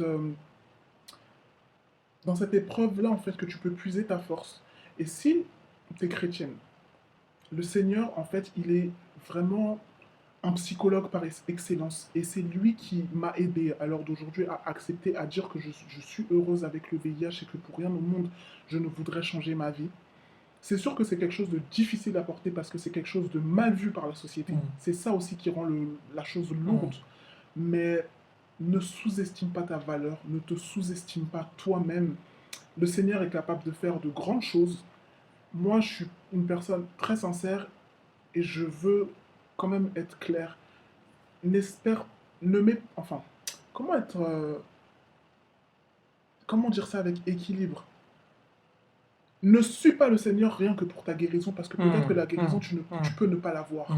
Suis le Seigneur parce qu'il t'a créé, parce qu'il est bon, parce qu'il te fait du bien, parce qu'il est ce qu'il est. Suis-le non pas parce qu'il peut te faire quelque chose, mais pour ce qu'il est. Et prends courage, prends courage. Où que tu sois, il y a des associations pour encourager les personnes atteintes du VIH. Fortifie-toi vraiment. Si tu as du mal à prendre tes médicaments, ne te sens pas, ne culpabilise pas, c'est tout à fait normal, mais prends-les pour ton bien. Apprends à t'aimer. S'aimer, c'est aussi se soigner. Euh, Courage. Il y a tellement, en fait, j'ai tellement de choses à dire, mais je me dis courage. Le VIH, c'est une maladie. À l'heure d'aujourd'hui, c'est une maladie comme une autre si on prend ces médicaments. C'est pas écrit sur ton front. Prends soin de toi, valorise-toi, aime-toi. Cherche le Seigneur pour qu'il puisse te restaurer par rapport à ça, qui t'aide à accepter ta situation, à t'accepter tel que tu es. Tu vas te marier, tu auras des enfants, par la grâce du Seigneur, en bonne santé. Mais aime-toi d'abord. Avant qu'un autre vienne t'aimer, aime-toi d'abord. Aime le Seigneur. Ça va aller. Courage. Amen. Courage, vraiment. Toutes les personnes qui sont atteintes vraiment du VIH, du sida, vous êtes des personnes très très fortes. Je vous encourage de loin. Je vous porte dans mes prières et que le Seigneur vraiment nous fortifie. Amen. Nous fortifie. Amen. Je me mets dans l'eau aussi. Que le Seigneur nous fortifie parce que c'est pas facile quotidiennement. Mais gardons espoir. Alléluia. Alléluia. Voilà. Et aussi, on peut aussi leur dire que le VIH/SIDA ne les définit pas. Exactement. Amen. Exactement. Que le C'est Seigneur, bien. que le Seigneur soit béni. En tout cas, ma sœur, merci beaucoup pour le temps que tu nous as accordé. On arrive à la fin de notre épisode. Mais je sens, selon comment le Seigneur va conduire les choses et on va le laisser guider toutes choses, je sens que je vais te revoir dans Sans Tabou. Parce que tu as parlé d'un point qui m'a aussi qui m'a aussi touché. Tu l'as évoqué plusieurs fois. Je ne sais pas si tu t'en es rendu compte. Tu as parlé aussi de faire le deuil de ta maman. Ah oui, oui. Et ça, je sais que c'est un point qui est très important dans la vie d'une femme. Donc je pense, le Seigneur voulant, qu'on va te revoir. Moi, c'est avec grand Enfin, te plaisir. revoir, du moins t'écouter. Ouais. Moi, ça sera avec grand plaisir. Oui, Avec grand oui. plaisir, c'est toujours un plaisir de partager sur Sans Tabou. Et, Donc mes sœurs, restez connectées. Le Seigneur voulant, nous recevons de nouveau pour une autre partie de son témoignage, notre sœur sur un tout autre sujet. En tout cas, nous arrivons à la fin de notre épisode. Merci à ma sœur d'être venue partager ton histoire avec nous pour les recommandations et puis les éclaircissements que tu nous as donnés. plaisir. Et quant à nous, nous nous retrouvons dans un prochain épisode sans tabou. Et en attendant, que le Seigneur nous garde toutes. Bye!